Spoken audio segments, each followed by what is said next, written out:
I left Dominica and moved to Georgia, and Dominica was more of like a tropical country, beaches, water, things like that. Versus Georgia, that has like modern architecture, old architecture. It's just a whole different vibe. It's not tropical, it's not anything of that sort. And let's just say, low key, I wasn't prepared for these cultural differences and culture shocks. Today we're going to be talking about my raw and honest culture shocks of moving from the Caribbeans in general to Europe, Asia/Eurasia. You get the gist. Hey Thrivers, I'm Ashley if you're new here, and this is Thriving with Ashley. If you've been watching my previous videos or the series that I've been putting up, you realize that I moved from Dominica to Georgia. First things first is the weather. Trust me, I was coming from a place where we just had one weather all year round. January to December is sunny, rainy, simple. And moving to Georgia was like a whole 360 because it's just like, yeah, you actually go through all the 4 seasons: spring, summer, autumn, and winter. Also, seeing like how my skin was changing with different seasons. I can't use one skincare routine in January and use that same skincare routine in July. Either my face is dry or my skin is completely dry. I wear glasses. When I wear nose mask, I am literally going through different emotions because literally my glasses can get so foggy. So depending on the weather, energy levels, I found myself getting more depressed in winter versus summer, where it's like I'm not as, tired, or like low vitamin D levels, low energy type of thing. I had to like understand and make sure that I am in tune with my body and in tune with my environment so that I'll be able to plan myself better and plan like how I am faring in the country. Next thing that shocked me was the food situation. There is literally no plantain in Georgia. Anybody that knows me knows my favorite food, my best food in the whole world is plantains, and nothing prepared me for that shock. In Dominica, like I used to eat barbecue with plantains, like fried plantain, roast plantain, any form of plantain. I am there, I am active.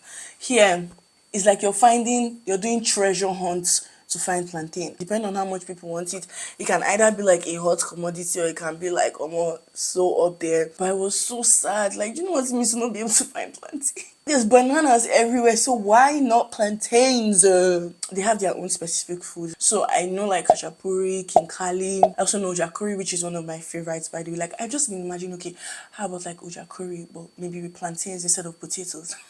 That's going to hit so bad. Also another popular like food can be lobliani. They have different foods actually. That is not what you actually like think about in general. And this is most people's like lunch, dinner, breakfast, whatever you want to call it.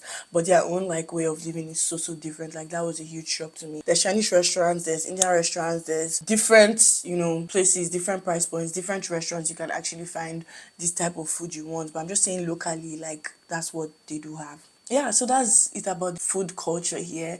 Just know the one that's really shocked me, and till today it still hurts me, probably till I ever leave this place. That's one part of me that is never ever going to recover, is the fact that I'm not eating plantains as much as I want to eat plantains. Yeah.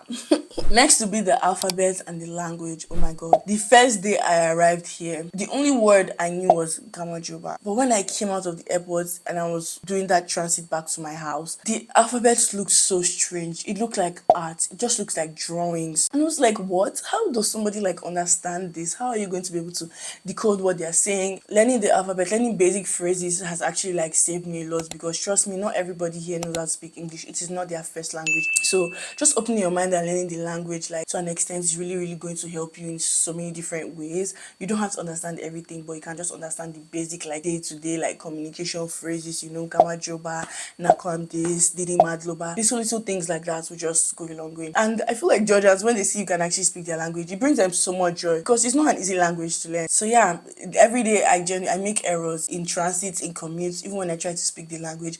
Little errors that are funny, but like, I do have Georgian colleagues who even help me like with my vocabulary, and I really do appreciate that. I know how it's a struggle in the hospital when the patients are like talking or telling you something and you can't really understand what they're saying. You might think you go somewhere and English, hello.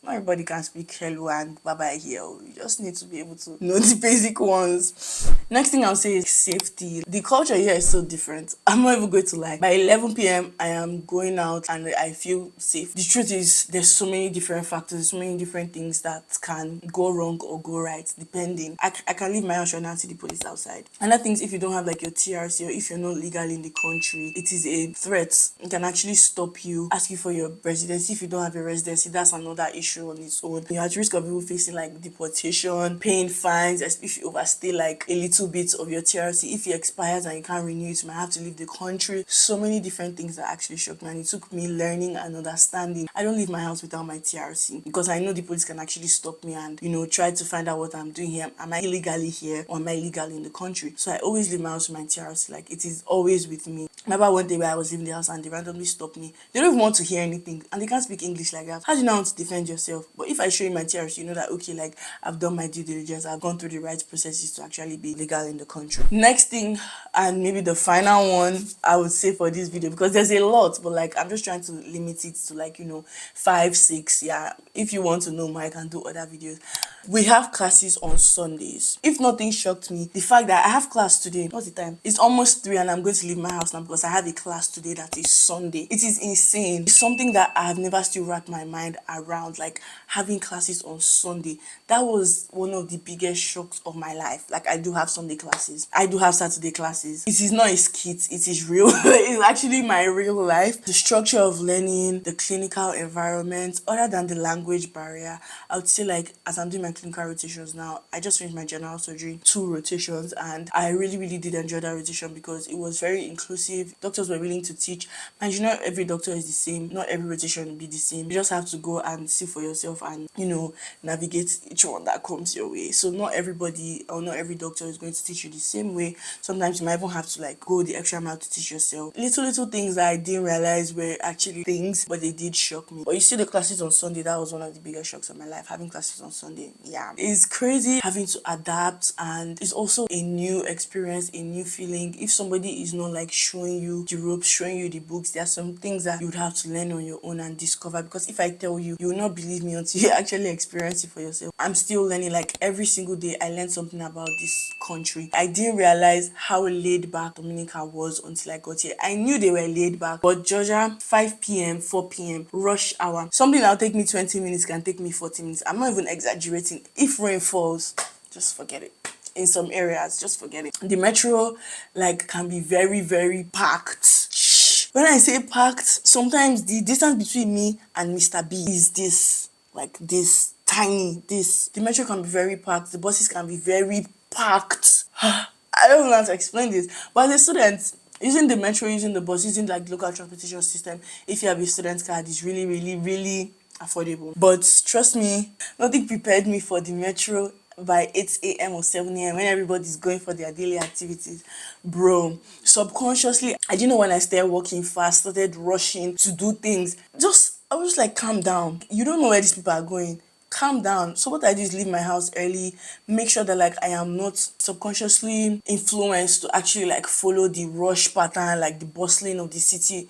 No, I need to regulate my own system. So I actually stay like doing my things much slower. You just need to be able to ground yourself, and that's what I did. I grounded myself because I was becoming lost. I'll find myself walking extremely fast, rushing. Bro, I can come out of the train right now and somebody will brush me because they are running, so they'll be first in line to reach the escalator and go up because there's a whole lot of people coming behind. And the escalator is so fast in the metro. That's another thing I had to adjust to. So you see my point, like every day I am adjusting, every day I'm learning. It's not something that I figured out in one day, in 1 year.